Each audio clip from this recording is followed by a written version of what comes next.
This is Gregory Mikell, your host and moderator for Being Social, the weekly live on-air broadcast, not limited to radio waves, but accessible to millions of users around the globe via the internet or phone, where all that you need is a voice, a concern, and a longing to be heard for social causes.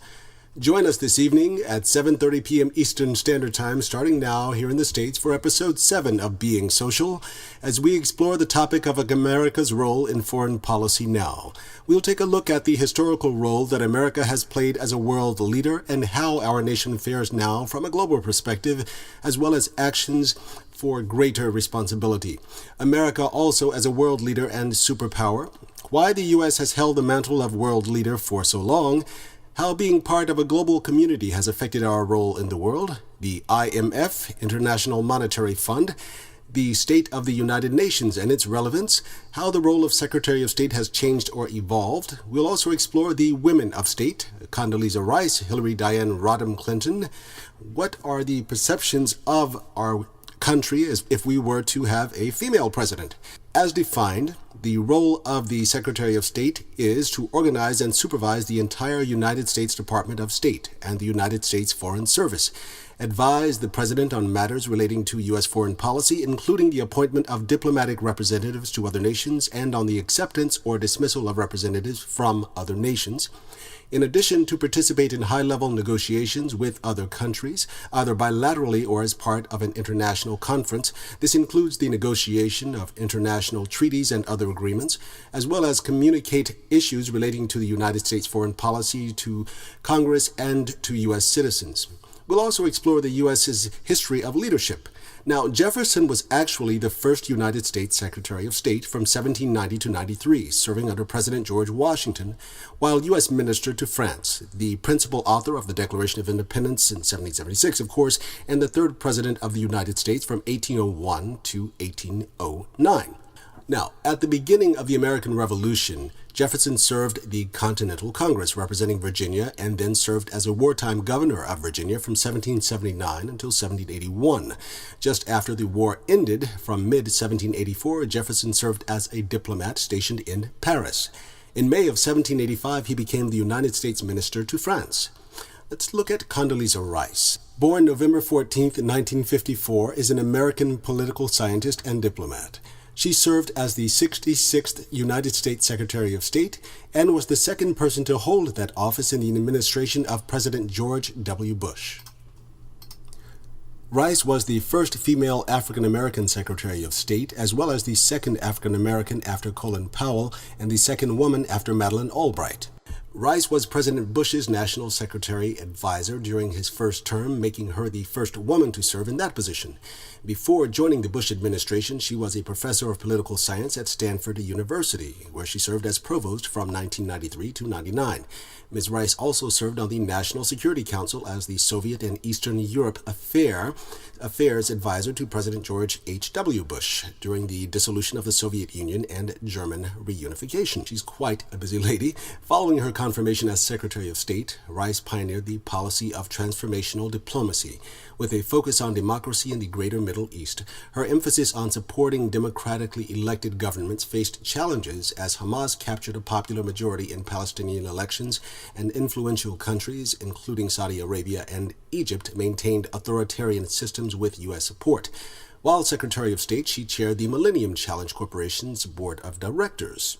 Hillary Diane Rodham Clinton, born October 26th of 1947, is an American politician and diplomat who was the 67th United States Secretary of State from 2009 to 2013, serving under President Barack Obama. She was previously a United States Senator for New York from 2001 to 2009. As the wife of President Bill Clinton, she was also the First Lady of the United States from 1993 to 2001. In the 2008 election, Clinton was a leading candidate for the Democratic presidential nomination. A native of Illinois, Hillary Rodham first attracted national attention in 1969 for her remarks as the first student commencement speaker at Wellesley College. She embarked on a career in law after receiving her JD from Yale Law School in 1973. Following a stint as a congressional legal counsel, she moved to Arkansas in 74 and married Bill Clinton in 1975. Named the first female partner at Rose Law Firm in 1979, she was twice listed as one of 100 most influential lawyers in America. As First Lady of Arkansas from 1979 to 81 and 83 to 1992, with husband Bill as governor, she successfully led a task force to reform Arkansas' education system. During that time, she was a member of the board of directors of Walmart stores and several other corporations, not exactly a feather in her cap, but quite the accomplished lady. Obama went on to win the election, of course, and appoint Clinton as Secretary of State. She became the first former First Lady to serve as in a presidential cabinet. She was the forefront of the U.S. response to the Arab Spring, including advocating the military intervention in Libya. Clinton introduced the quadrennial diplomacy and development to review process to the State Department, seeking to maximize departmental effectiveness and promote the empowerment of women worldwide, and used smart power as a strategy for asserting the U.S. leadership and values in the world. She became the most widely traveled Secretary of State during her time in office and championed the use of social media in getting the U.S. message out, which of course was a large part of the Obama campaign. Now, let's look at the world public opinion of the U.S. Most Americans believe majorities in Egypt and Libya did not support attacks. Majorities of Americans say that the attacks against American embassies in Egypt and Libya on September 11th of 2012 were supported by extremist minorities, not by majorities of the population. In fact, 63% say that was more Egypt and 61% for Libya.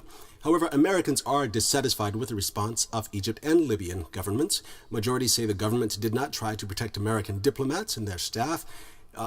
In fact, that's 53% felt that way, and even more for Libya at 63%, where the American ambassador Stevens was killed. Now, views of Arab people and Muslim people have not changed significantly. Views were evenly favorable and unfavorable a year ago. Majorities continue to say that it is possible for the West and the Muslim world to find common ground. 53% feel that way, and to attribute the conflicts between Islam and the West to political rather than cultural or religious factors. In fact, 51% of Muslim population feel that way, but these majorities continue to decline even from earlier this year. Now, as of July of last year, polls show support for tougher sanctions against Iran, but not for military force. In May of last year, majorities in 12 of 21 countries favored tougher international sanctions on Iran to try to stop it from developing nuclear weapons. Those countries included Germany, the United States, the Czech Republic, Britain, France and Italy, Spain, Mexico, Poland, Japan, Brazil, and Jordan, at the lowest percentage against it at 52%. Now, I believe, do we have a caller online who would like to chime in? Do we have someone who would like to chime in with your opinion? Yeah, sure. Hi, who's calling? This is Bruce from Miami. Hi, Bruce, how are you? How are you today? I'm good, thanks for joining in. Well, what do you believe foreign policy should be in the United States? Do you believe that we should be overseas, or do you think we should keep everything at home? Well, or is there a middle ground? Well, I think there needs to be a middle ground. I don't know if there is a middle ground. It's a very tough dilemma, of course. I think that because, America is still viewed as a superpower, I don't know how accurate that is. It's a matter of opinion, obviously, and a matter of factors. But I believe that if you are going to be a world leader and hold that title, you do have an obligation. So it's finding a balance. I don't know how much. America has been criticized for a long time for imposing its will on other countries for a long time. I don't know. Do you have an opinion on the matter? Well, it's just one of those problems that I think we've always faced in this country.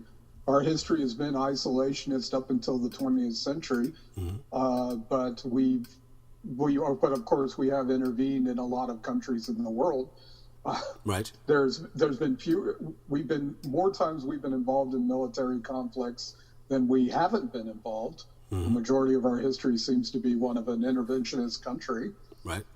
We've intervened numerous times in Central and South America, and we have intervened overseas as well. It's not. It's like you said. It's not an easy and not an easy question to answer. Right. But we are the world's only superpower because no other military is as large as we are, or can project their military force as fast as we can. Now, but tell me this: what about countries that don't want us involved? Well, that's a question that, which countries are you referring to? I don't think any country wants another country involved in other people's affairs. We're not even sure in this country if we want to be involved anymore.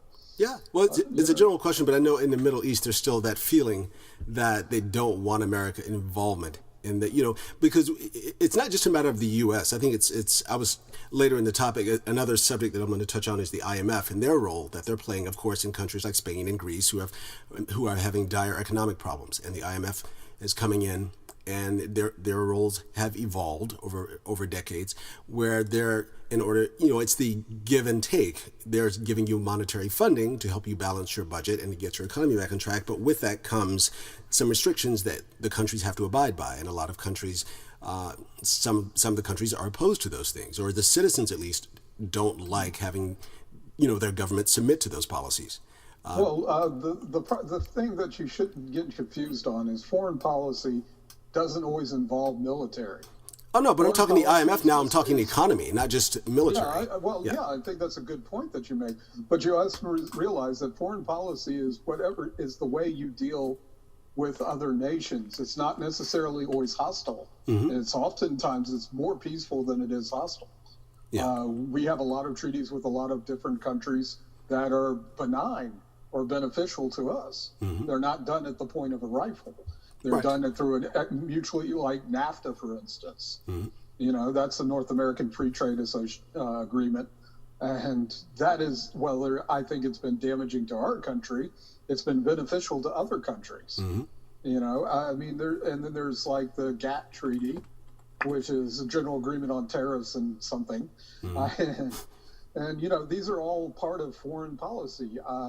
Foreign policy is whatever you make of it. And there is definitely positive aspects of foreign policy that benefit us and make us more secure, just as there's other parts of foreign policy that do not make us more secure. Right. And and I think it's good that you tackle this subject. It's just, what is foreign policy? How does it affect you? Well, and not just an individual, though, because we're part of a global community now. And that's why I wanted to touch on the topic, because everything that we do is affecting other nations, whether it's at home or not. I mean, when the economy tanked in 2008, it didn't just affect us. Obviously, Europe is affected and many other countries. So it's the ripple effect, the butterfly effect. No matter what you do, somebody else is going to be affected by it. Yeah, no disagreement there. Yeah. But no, the general thing is that foreign policy is, how tall do you want to build your fence? Do you want it? I mean, we're about to put up, if everything goes the way that people are saying it's going to go on our immigration, which is another topic, but also part of foreign policy. We're now going to have a very large fence between us, across us and the Mexican border. Yeah, that's been. And how do the Mexicans feel about that? And is it our foreign policy now?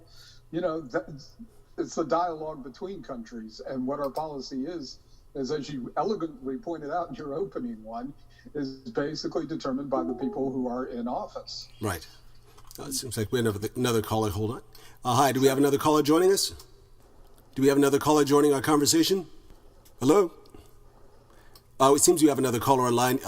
Welcome to the broadcast. You're welcome to chime in at any time. If you'd like to introduce yourself, you're welcome. We are talking about America's role in foreign policy. Would you like to introduce yourself? I'm not sure if you can hear us or...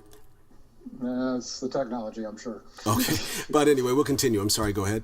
But I mean, it's like we have a lot of different, foreign policies determined by the people in it, and also the previous agreements agreed to. Right. So, that it's, and it does affect us more so now than ever, but how much do we want things that occur in other countries to affect us in this country? How much do you feel comfortable by this? And how foreign policy is used. Do you think it's fair, or do you think it's an unfair way we use it? Well, it's a matter of, well, I think anytime there's power, there's got to be some checks and balances. And because of the way the world's changing, a lot of those regulations that have been in place are being modified to, or have to be modified to adjust to the changing times. Like the role of the UN, the role of the IMF, they've all had to adjust to the way that taxation is being, formed by the economies, by the change of the financial systems, by our ecology, all of that. We all it all is going to affect us, globally, like I said, in all these different aspects. So yeah, absolutely. I don't just think of foreign policy as military, though military is very significant. It's been one of the more significant components for the last decade. It's definitely been at the forefront, especially with all the uprisings around the globe in the Middle East, here at home. It's changed our lifestyle. The way that we live has changed our lifestyle. Which raises another interesting point to me. What can our foreign policy be with, say, a group that has no country or no government authority, yet we declare a war? All right, so we just had a caller in from Miami as well as one from Brazil. We had a little chatting in between as he's trying to engage in the conversation. But I'll continue with our topic: America's role in foreign policy now. Thank you for the caller from Miami. You really gave some good insight and challenging questions. Of course, the lines will remain open for another 20 minutes for anyone who wants to engage in dialogue. We're talking about the polls being taken from other countries about foreign policy and about the UN's role in government. For example, a year ago, polls in the U.S. showed the majorities in both red and blue districts favored deep cuts in defense spending. Now, as our caller from Miami mentioned earlier, when talking about foreign policy, we're not only talking about war or weapons, but that is a significant component. So that is a topic that I'll continue with, and we'll talk about some other aspects as well, the monetary, the IMF.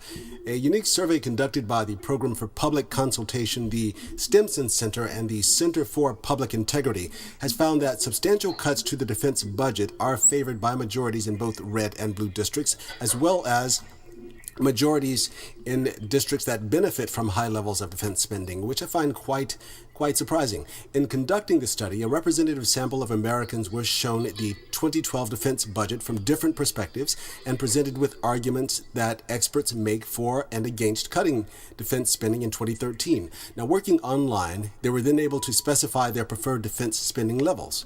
Among those living in red districts or Republican states, 74% favored cutting defense. In blue districts, the Democratic states, 80% favored cuts.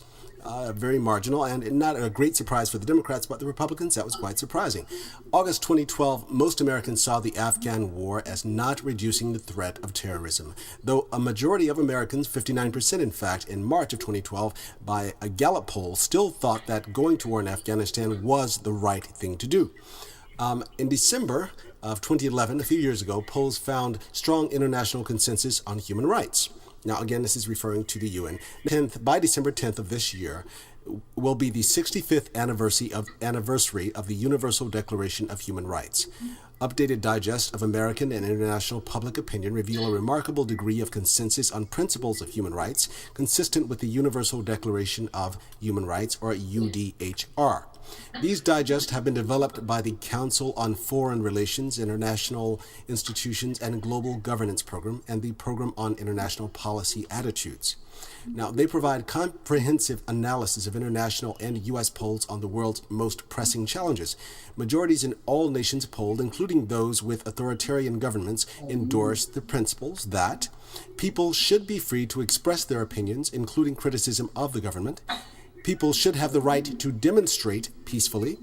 The media should be free of government control. People should be treated equally irrespective of religion, gender, race, or ethnicity.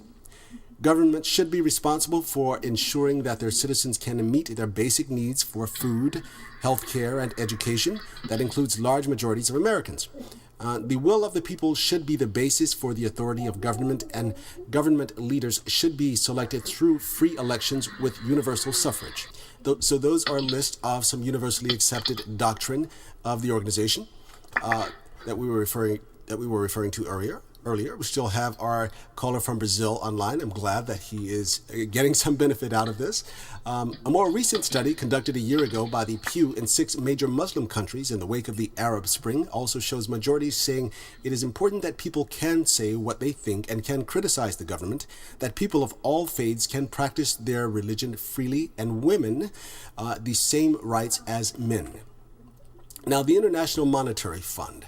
I'm sure that you're familiar with this fund, and Christine Lagarde is at its head, is an international organization that was initiated in 1944 at the Bretton Woods Conference and formally created in 1945 by 29 member countries. The IMF's stated goal was to assist in the reconstruction of the world's international payment system post-World War II. Now, countries contribute money to a pool through a quota system from which countries with payment imbalances can borrow funds temporarily. Through this activity and others such as surveillance of its members' economic demands for self-correcting policies, the IMF works to improve the economies of the member countries. Now, the crucial role that Christine Lagarde and the IMF are playing now.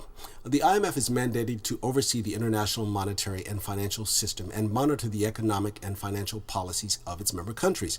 This activity is known as surveillance and facilitates the international cooperation. Since the demise of the Bretton Woods system of fixed exchange rates in the early 1970s, surveillance has evolved largely by way of changes in procedure rather than through the adoption of new obligations. The responsibilities of the fund changed from those of guardian to those of overseer of members' policies. Now, criticism of the IMF. The IMF has been criticized for being out of touch with local economic conditions, cultures, and environments in the countries they are requiring policy reform of. The fund knows very little about what public spending on programs like public health and education actually means, especially in African countries. They have no feel for the impact that their proposed national budgets will have on people. The economic advice the IMF gives might not always take into consideration the difference between what spending means on paper and how it is felt by citizens of the country that it's donating funds to, or loaning funds to, rather. The recipient countries are sacrificing policy autonomy in exchange for the funds, which can lead to public resentment of the local leadership for accepting and enforcing the IMF conditions. Political instability can result from more leadership turnover as political leaders are replaced in electoral backlashes. IMF conditions are often criticized for their bias against economic growth and reduced government services, thus increasing unemployment. The IMF continues advocating austerity programs, cutting public spending and increasing taxes, even when the economy is weak, in order to bring budgets closer to balance, thus reducing budget deficits. Now, Jeffrey Sachs argues in The End of Poverty, international institutes like the IMF and the World Bank have the brightest economists and the leading advisors for poor countries on how to break out of poverty. But, now here's the rub, the problem is the development economics needs the reform, not the IMF. He also notes that the IMF loan conditions need to be partnered with other reforms such as trade reform in developed nations, debt cancellation, and increased financial assistance for investment in basic infrastructure in order to be effective. Now, the United Nations. The United Nations is an international organization whose stated aim includes promoting and facilitating cooperation in international law, international security, economic development, social progress, human rights, civil liberties, political freedoms, democracy, and the achievements of lasting world peace. The UN was founded in 1945 after World War II to replace the League of Nations, to stop wars between countries, and to provide a platform for dialogue. It contains multiple subsidiary organizations to carry out its mission. At its founding, the UN had 51 member states. There are now 193. The organization has 6 principal organs: the General Assembly, the main deliberative assembly, the Security Council for deciding certain resolutions for peace and security, the Economic and Social Council for assisting promoting international economy and social cooperation and development. In addition, the Secretariat for providing studies, information, and facilities needed by the UN, the International Court of Justice, the primary judicial organ, and the United Nations Trustee Council, which is currently inactive. Other prominent UN systems, agencies include the World Health Organization, more familiar perhaps, the World Food Program, and of course the United Nations Children's Fund, or UNICEF. The UN's most prominent position is that of the Office of Secretary General, which has been held by Ban Ki-moon of South Korea since 2007. The United Nations headquarters resides in international territory in New York City, with further main offices at Geneva, Nairobi, and Vienna. The organization is financed from assessed and voluntary contributions from its member states and has 6 official languages: Arabic, Chinese, English, French, Russian, and Spanish. Now, over the past decade, there has been increasing and continued displeasure with the function of the United Nations. For example, back in 2003, Americans on Iran and the UN inspections, there was criticism. In March of 2005, a nation poll found strong support for dramatic changes at the UN. In 2007, Americans strongly support the UN in principle, despite reservations about its performance. The world publics favor new powers for the UN in just 2007. Now, large majorities in all nations polled, on average 7 out of 10, support the idea that the UN should make efforts to promote the human rights established in the Universal Declaration of Human Rights. In nearly all countries, majorities favor the UN increasing these efforts, and a similar number favor the idea of giving the UN power to go into countries to investigate human rights abuses, America being one of them. It seems we still have a caller with us. I'm glad you're still listening. Okay. Now, in 2008, however, people in Muslim nations were conflicted about the UN. For example, a poll of 7 major Muslim nations that found people conflicted about the United Nations. On one hand, there is widespread support for a more active UN with much broader powers than it has today. On the other hand, there is a perception that the UN is dominated by the U.S., and there is dissatisfaction with UN performance on several fronts, particularly in dealing with the Israeli-Palestinian conflict. There are the findings from a worldpublicopinion.org survey in Egypt, Turkey, Jordan, Iran, Indonesia, the Palestinian territories, and Azerbaijan. Muslims in Nigeria, 50% of the general population, were also polled. Asked about a number of options for giving the United Nations greater powers, nearly all received strong support. Now, publics in all nations polled favor the UN Security Council having its own standing peacekeeping force. On average, 64% support it, having the authority to go into countries to investigate human rights violations, and having the right to authorize military force to stop a country from supporting terrorist groups or to prevent severe human rights violations such as genocide, averaging 77% support. Now, publics in 5 out of 6 nations asked favor giving the United Nations its power to regulate the international arms trade, averaging 59%. Further, publics in all 7 nations endorsed the controversial view that the UN has a responsibility to protect populations from severe human rights violations, even against the will of their own government. And that was a topic that we touched on earlier with our caller from Miami, was how much influence and at what point does a country, a superpower like the US, have the right or the authority to impose even its help, even when a nation doesn't want it. Say, if there's a corrupt government in place, that's where the UN comes in and is given that power, or is asking for that power. Now, when Muslim publics are asked, would you like to see the UN do more, do less, or do about the same as it has been doing to promote human rights principles, majorities in 6 out of 7 publics want the UN to do more, on average 63%. The one area where the strong support splinters is on the idea of giving the UN the power to fund its activities by imposing a tax on such things as international sale of arms and oil. Now, if these and other topics are important to you, do join us on air by phoning in now at 562-645-3551. Do us a favor. If you are calling in, please make sure that your television or stereo in the background is down, because we're usually in the middle of a conversation and someone's speaking, and the volume is much louder coming through the Google Hangout speaker than you realize. But again, you can call in this evening or every Sunday evening at 7:30 p.m. at 562-645-3551, where I'll be standing by to engage with you on air. Join our Google Hangout here and share your input with friends by forwarding this recorded broadcast, which will be posted online later this week. Simply search for podcast Being Social, Gregory Mikell, the host, your host and moderator. That would be me, myself, and I. So you can join us each and every week via Google Hangout or phone, or simply RSVP at eventbrite.com, where you'll see this broadcast as well as the remaining season's programming, of which you're sure to find something of interest. And if not, and you have another topic of concern, don't hesitate to email us at admin@acclaimtheatricals.com. and let us know of your suggestion, and perhaps we'll air your topic later this fall as part of Season 2. Now, if you missed last week's broadcast, Episode 6, High-Speed Rail in America, to have or have not, you can listen or watch for free by going to acclaimtheatricals.com, gregorymikell.com, as well as YouTube or Vimeo, and they're all there for you, absolutely free.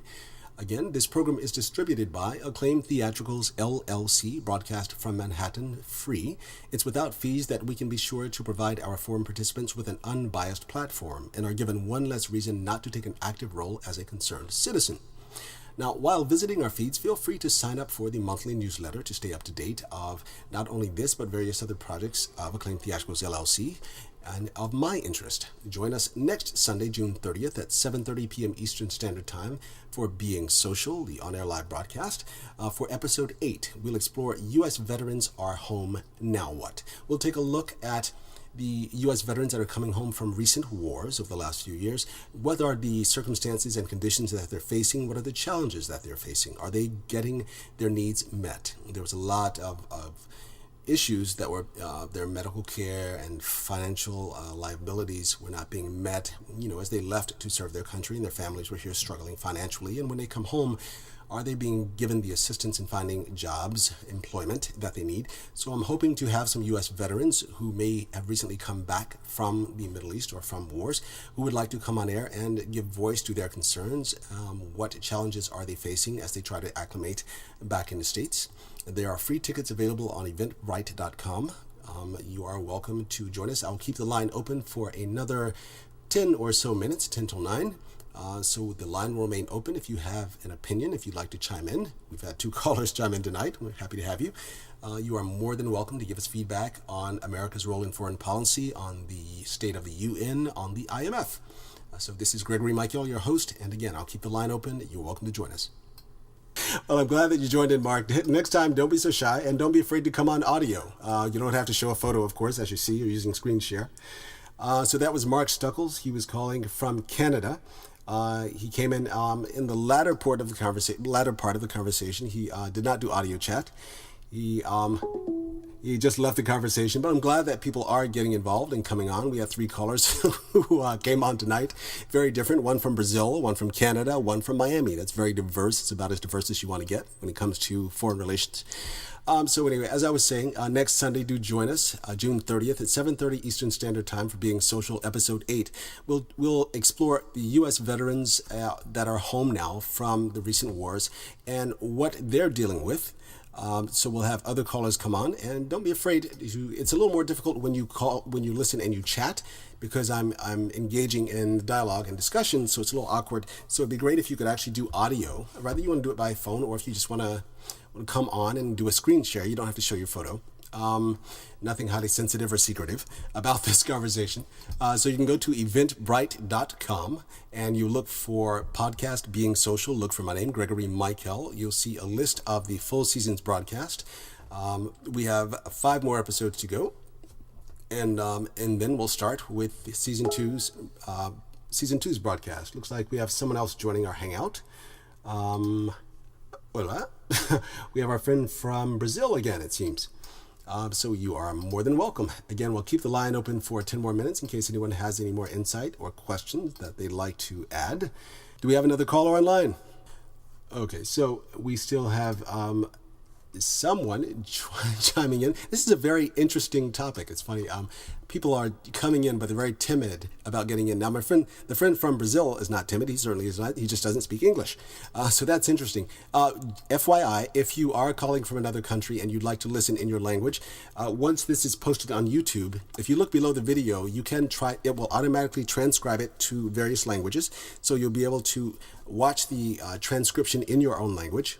It will transcribe the English audio portion that you're hearing here to your own language. So, like our friend from Brazil, you'll be able to check it out. In a few days, it'll be online at YouTube as well as Vimeo. So you can listen to our earlier callers from Miami and our friend from Brazil, and our friend who sent a short text message from via chat. So you do have some options as to how you like to communicate, whether it's via Google Hangout, just logging on. You don't have to you can do a screen share if you don't want your photo up, or you can call in at 562 645-3551 to via phone if you're not at a computer. So there we go. You have a lot of options to get involved.